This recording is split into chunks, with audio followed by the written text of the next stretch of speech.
ഇന്നൊരു ബീർബൽ കഥ പരിചയപ്പെടാം. അക്ബർ ചക്രവർത്തിയുടെ സ്വപ്നം. അന്ന് അക്ബർ ചക്രവർത്തി രാജസദസ്സിലെത്തിയത് വളരെ ആകുലത നിറഞ്ഞ മുഖത്തോടു കൂടിയായിരുന്നു. ചക്രവർത്തിയുടെ മുഖത്തെ വിഷമം കണ്ട് എല്ലാവരും എന്താണ് സംഭവമെന്നറിയാതെ അമ്പരന്നു. അപ്പോഴാണ് ചക്രവർത്തി കൊട്ടാരം ജോത്സ്യനെ വിളിച്ചത്. ജോത്സ്യനോട് ചക്രവർത്തി പറഞ്ഞു, നാം ഇന്നലെ ഒരു പോള കണ്ണടച്ചിട്ടില്ല. അത്രമാത്രം നമ്മെ വ്യാകുലപ്പെടുത്തുന്ന ഒരു സ്വപ്നമാണ് നാം ഇന്നലെ കണ്ടത്.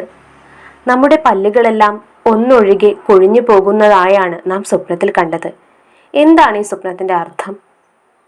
ചക്രവർത്തിയുടെ സ്വപ്നത്തെക്കുറിച്ച് ആലോചിച്ച ജ്യോത്സ്യൻ വളരെ ദുഃഖിതനായി പറഞ്ഞു, പ്രഭോ, അങ്ങ് കണ്ട വിചിത്രമായ സ്വപ്നം അർത്ഥമാക്കുന്നത് അങ്ങയുടെ ബന്ധുജനങ്ങളെല്ലാം അങ്ങേക്കു മുൻപ് തന്നെ മരണപ്പെടും എന്നാണ്. ഈ വിശദീകരണം കേട്ടതും ചക്രവർത്തി വളരെ ദുഃഖിതനായി. അദ്ദേഹം ദേഷ്യത്തോടെ ജോത്സ്യനോട് കടന്നു പോകാനും ഇനി മേലിൽ തൻ്റെ കൺമുന്നിൽ കണ്ടുപോകരുതെന്ന് കൽപ്പിച്ചു. കുറെ നേരത്തിന് ശേഷം ബീർബൽ കൊട്ടാരത്തിലെത്തി ചക്രവർത്തിയെ മുഖം കാണിച്ചു. അക്ബർ ചക്രവർത്തിയുടെ മുഖത്തെ വിഷമം ശ്രദ്ധിച്ച ബീർബൽ അദ്ദേഹത്തോട് കാര്യം അന്വേഷിച്ചു. ചക്രവർത്തി താൻ കണ്ട വിചിത്രമായ സ്വപ്നത്തെക്കുറിച്ച് ബീർബലിനോട് പറഞ്ഞു.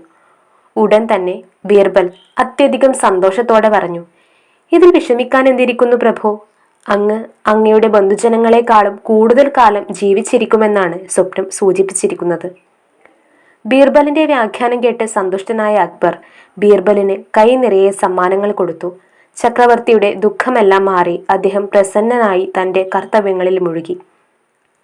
ബീർബലിന്റെ വ്യാഖ്യാനം നമ്മുടെ കൊട്ടാരം ജോത്സ്യന്റെ കാതിലുമെത്തി.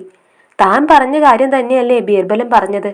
ചക്രവർത്തി തന്റെ ബന്ധുജനങ്ങളെക്കാൾ കൂടുതൽ കാലം ജീവിക്കും എന്ന് പറഞ്ഞാൽ അദ്ദേഹത്തിന് മുൻപ് തന്നെ അവരെല്ലാം മരണപ്പെടുമെന്ന് തന്നെയല്ലേ? എന്നിട്ടും തനിക്ക് ചക്രവർത്തിയുടെ കോപവും ബീർബലിന് സമ്മാനങ്ങളുമാണ് കിട്ടിയത്. ഇതിൽ നിന്ന് നമ്മൾ ഉൾക്കൊള്ളേണ്ട പാഠം, മറ്റൊരാൾക്ക് വിഷമം ഉണ്ടാകുന്നതാണ് എന്നറിയുന്ന ഒരു കാര്യം വിഷമിപ്പിക്കാത്ത തരത്തിൽ പറയുന്നതാണ് എന്തുകൊണ്ടും ഉത്തമമായി തീരുന്നത്.